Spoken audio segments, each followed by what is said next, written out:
What's up, you guys? Welcome to the March 15th edition of NBA 3-Ball presented by Establish and Run. I'm your host, Mike Gallagher, getting ready to break down an all-day basketball fest today in the association.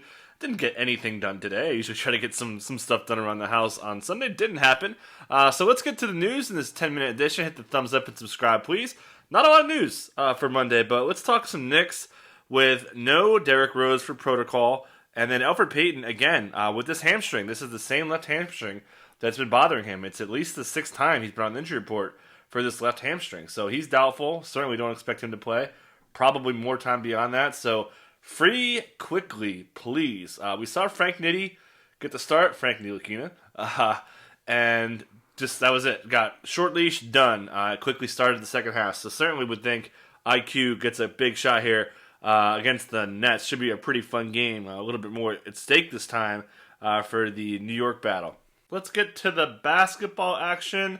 And, I mean, sure, Drew Brees retired. That's a cool story. But the headline of the day, Alexa Pokuševski, career-high 23 points, 10 boards, 4 assists, steal, block, 5 3-pointers, point guard minutes, small forward minutes, power forward minutes, shooting guard minutes, you name it, except for center. He got it in 39 minutes, just totally dominated on ball. Bringing the ball up, I mean, it was about as well as you can imagine. The boxer doesn't even really do it justice. So, I mean, kind of got to add him. Moses Brown against Valanciunas played pretty well. They ran a lot of high ball screen stuff with him early in the game, but then he kind of got away from it with more of the dunker spot and things of that nature. But, big dude, real bouncy, huge G League stats. Did foul out against Valanciunas, tough matchup. So, in with that. But really the headline here is OKC, man. They're going to sit dudes out. Lou Dort sat out with a really minor injury. Teo Maledon sat out, and obviously Horford sat out on a back-to-back, and basically still out for the shoulder contusion, which is weird. So there may be a path to Poku, but I mean, Shea, as great as he was, it's not looking great. Like, he's going to probably sit out a lot of games because it seems too good to tank right now. Very little to say on the Grizzlies. Taylor Jenkins just keeps running this straight 10-man with, point guard position, whatever, one, and then that backup running pretty much straight. So pretty easy rotation to figure out. Melton, again, is in over Grayson Allen. Played pretty well. Maybe should have played a little bit more. I thought he was one of their best players. He's hitting threes. He's running the floor great.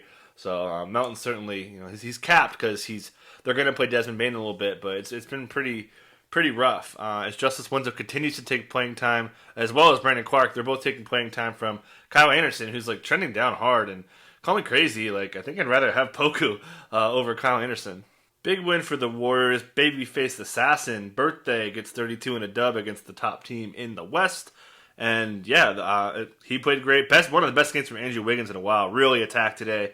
That's what he needs to do. He needs to get near the basket, and it was awesome against the Jazz too. So mad props there. But really the headline here, rotation-wise, is again, as Chris said, they're going to play Jordan Poole, Nico Mannion, and James Weissman, Big Jim, a bunch in the second inning. That's going to happen. It's going to stick. So your Brad Wanamakers and Damian Lees and Mark Mulders, all those dudes are kind of gone as we see these young guys step up. And also, Weissman played really well as he kind of iced out Looney in a really bad spot for him.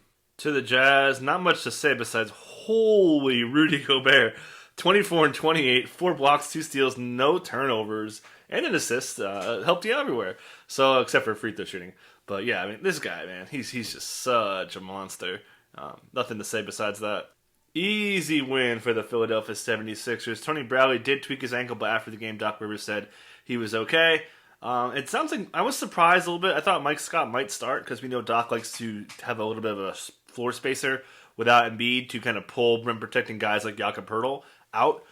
So that's a great sign for Tony Bradley, assuming he's okay. And again, it sounds like he is. So would expect that to be kind of the case here. Low 20s for Bradley, low 20s for Dwight Howard, and then kind of mixing in some Mike Scott, a little bit disappointing. But they have run 25 minutes of a Ben slash at the 5, Tybalt, Tobias, that kind of mixture front court, and they're going to do it sometimes. So Tony Bradley's not the greatest pickup. Same with Dwight. I don't think that much changes with him. It's going to be a lot of your Matisse Thybulle and those dudes who are going to kind of benefit. Man, just NASDAQ and Tybalt with the stocks. I got to bring that nickname back. He's just been lights out with the steals, been buoying his value hardcore. Spurs just got totally waxed. Didn't really have a chance in this one. Trey Lyles starting, continues to get no minutes, 14 today, 12 in the last start. DeMar expected to be back, hopefully at some point during the upcoming road trip, so we don't know about that. But yeah, I mean, keep an eye out for trades. I mean, I think Rudy Gay has to get traded. It just makes sense. So many teams need a guy like Rudy Gay, so that'll help out Keldon, help out Derek White, who played great today. 4 freaking blocks from Derek White. Certainly going to be a second half stud going forward. He get the win. Jimmy Butler domination, man. 67 ball in FanDuel, and Kelly Olynyk again continues to play awesome. No surprise. I mean, he's just been filling in, basically playing band minutes and using them really well. He's been awesome. Goran Dragic and Kendrick Nunn really struggled, 2 of 20 combined. While Tyler Hero was questionable today with a shoulder injury, but returned, and he was out there, looked great. 29 minutes, shot the ball, was really aggressive, moved around much better than usual. So maybe he's starting to round into form after a little bit of a bumpy start. And Duncan Robinson also kind of benefiting for playing time here with some guys out of the lineup. Vooch smash. Looked like he was going to hang out a 50 regular point game, but quiet fourth quarter, still finished with 38, 10, and 6. But really, the headline for me was Terrence Ross. Pre-game, Steve Clifford was saying he was almost surprised that Ross felt so much better today.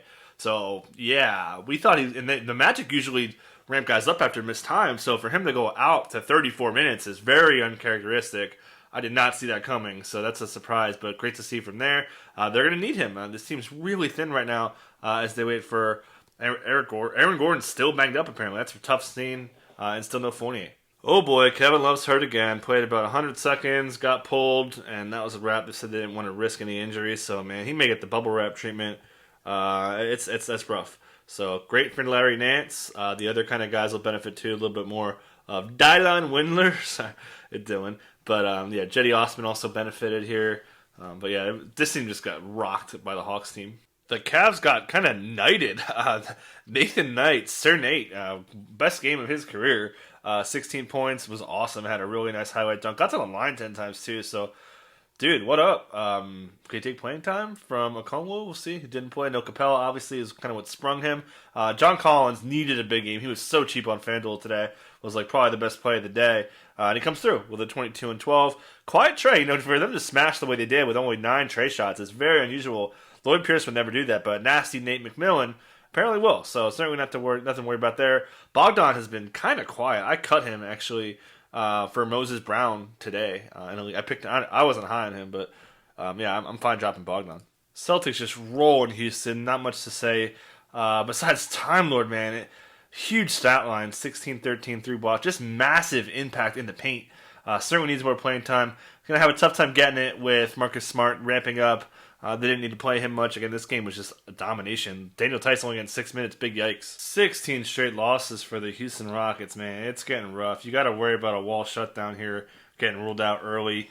Obviously, Kevin Porter Jr., terrible shooting night, 3 of 12, but just so confident, so much ball handling. He's going to have better days ahead. Obviously, he had those 2 monster games. He was basically a first rounder so far in fantasy, and certainly no surprise there. KJ Martin really stepping up. Huge game for him, 21 points in a full line. Daniel House did do warm up, so he's getting closer. That'll certainly cut into him a little bit, but they definitely look to be committed to KJ Martin, and it may affect like Ben McLemore and obviously Anthony Lamb be affected probably most with House return. So yeah, KJ way above expectations so far. Big win for the Wolves here. Anthony Edwards smashed 34 points. Highlights all over the place for him. No Jaden McDaniels. Jared Vanderbilt got the start. Awesome first half.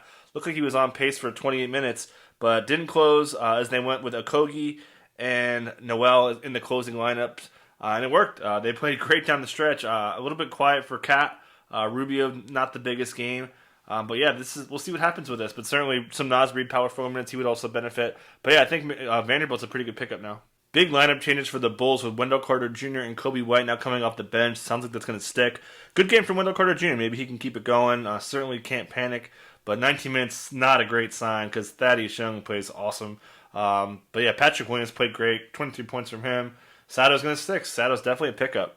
Raptors, guys, still in protocol. I joked to our Slack that it's harder to pass Raptor protocols than it is to pass the bar. It's wild, but man, Norman Powell, what a freaking monster these days. Not much to say in the late game besides Serge Ibaka hurting. His back did not return, so that would put Patrick Patterson in the rotation with a little bit more Vica Zubats that played, not great. This team just got smacked because the Pelicans just went off on them. Dropped 135. Man, the Pelicans are such a roller coaster. They look so good when they're on. Zion's on another level right now. And Lonzo's been hitting shots like crazy. Let's get to the ads real quick. Ken Martin Jr. is over 25% now at 26, so he's not eligible for the list anymore. Pokashevsky, 7%. Sign me up all the way. I think Moses Brown still was a really good pickup. His path is really clear to me. It's only going to get better if they trade Al Horford. Patrick Williams, man, only 16%. It should be up. He played great. No reason to think that the Thad move will affect him negatively, too. So, Satoransky also has to be picked up in more leagues, 5%. I think he's going to stick. Jared Vanderbilt, he's the guy I want to add with the Jaden McDaniels fallout. And then Sir Nathan, he's maybe ahead of a Kongwu. We'll see. So, 3-man pod today with Wiggins, Dink, and me. So, check back for that. Take care.